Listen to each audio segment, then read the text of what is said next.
Halo, Assalamualaikum warahmatullahi wabarakatuh. Perkenalkan, nama saya Dila Imani dengan NIM 042011233028 dari kelas G Manajemen Pengambilan Keputusan.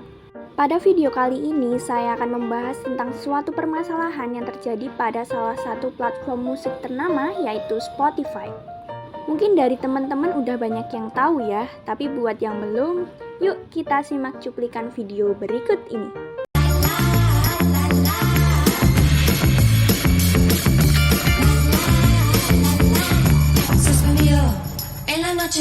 Solo puedo recordar la luz para tenerte, bailamos hasta la mañana. Suavemente, suavemente, suavemente me desclavó en tu cuerpo. Quiero bailar contigo.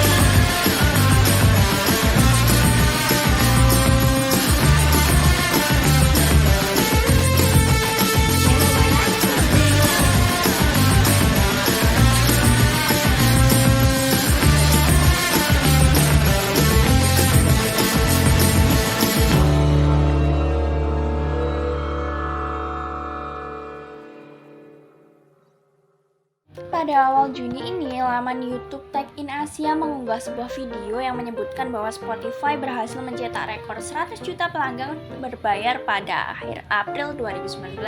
Hal tersebut membuat aplikasi streaming musik asal Swedia tersebut menduduki peringkat pertama di dunia. Sayangnya, hingga kini Spotify masih gagal memperoleh keuntungan. Mengapa ya? Sebagai catatan melalui data statistik pengguna, Spotify berhasil mengalahkan Apple Music yang menurut statistika tercatat memiliki 60 juta pelanggan berbayar per Juni 2019. Spotify saat ini tersedia di 97 negara, namun lebih terkenal di Eropa dan Amerika dibandingkan dengan beberapa negara Asia seperti Indonesia, Malaysia, Thailand, dan juga Hong Kong. Terlepas dari posisi Spotify di sejumlah negara Asia, peningkatan jumlah pengguna ternyata tidak sejalan dengan pendapatan yang diperoleh Spotify. Pada kuartal 1 tahun 2019, kerugian perusahaan aplikasi ini bahkan mencapai 142 juta euro. Kerugian ini memang sedikit lebih baik dibandingkan periode yang sama tahun lalu. Kala itu, Spotify mencetak kerugian hingga 169 juta euro. Namun, catatan pentingnya, aplikasi ini selama 6 tahun belakangan memang selalu merugi, meski pendapatannya juga bertambah. Kenapa ya bisa merugi? Jadi, berdasarkan Tech in Asia nih, Spotify adalah pihak ketiga yang menjual konten dari label rekaman. Sementara label rekaman sendiri punya hak atas koleksi musik yang dihasilkan oleh para musisinya. Model bisnis yang dijalankan Spotify ini membuat mereka harus membayar royalti dan biaya distribusi pada label rekaman, penerbit, dan juga pemegang hak streaming musik pada pelanggan. Seiring bertambahnya jumlah pelanggan premium, penghasilan yang didapat oleh Spotify ini juga ikut bertambah. Namun, peningkatan jumlah pengguna premium juga membuat biaya yang harus dibayar menjadi lebih tinggi. Pada kuartal 1 tahun 2019 misalnya, Spotify harus menutup biaya produksi, biaya operasional, modal, dan juga pajak sekaligus, dan biaya ini tidak mampu ditutupi oleh pendapatan dan juga laba kotor perusahaan, sehingga Spotify harus merugi sebesar 140 juta euro. Dan dari permasalahan ini, kita bisa mengidentifikasi dengan 4C of problem solving. Yang pertama adalah communication, di mana komunikasi ini digunakan untuk berbagai tujuan. Nah, komunikasi ini bisa secara efektif dilakukan di lingkungan yang beragam.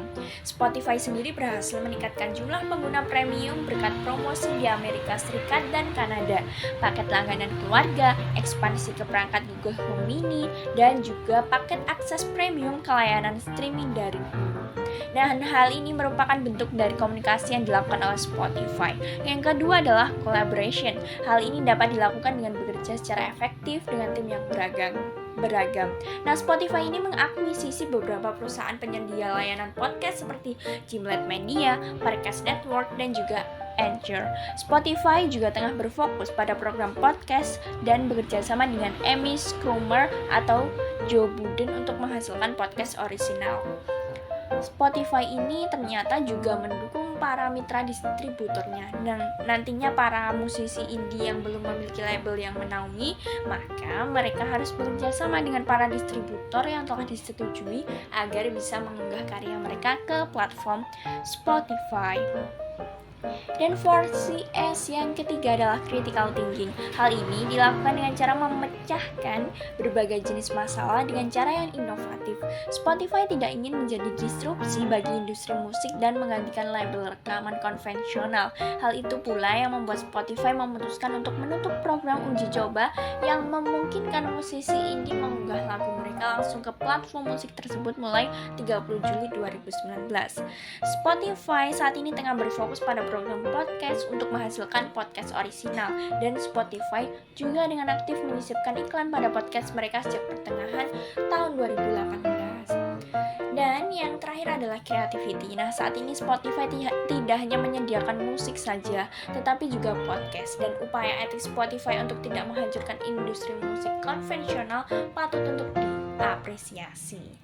Nah, jadi dapat disimpulkan bahwa Spotify ini dapat memecahkan permasalahannya dengan 4C of problem solving ini, yaitu communication, collaboration, critical thinking, dan juga creativity. Demikian analisis permasalahan Spotify yang dapat saya sampaikan, kurang lebihnya mohon maaf. Terima kasih. Wassalamualaikum warahmatullahi wabarakatuh.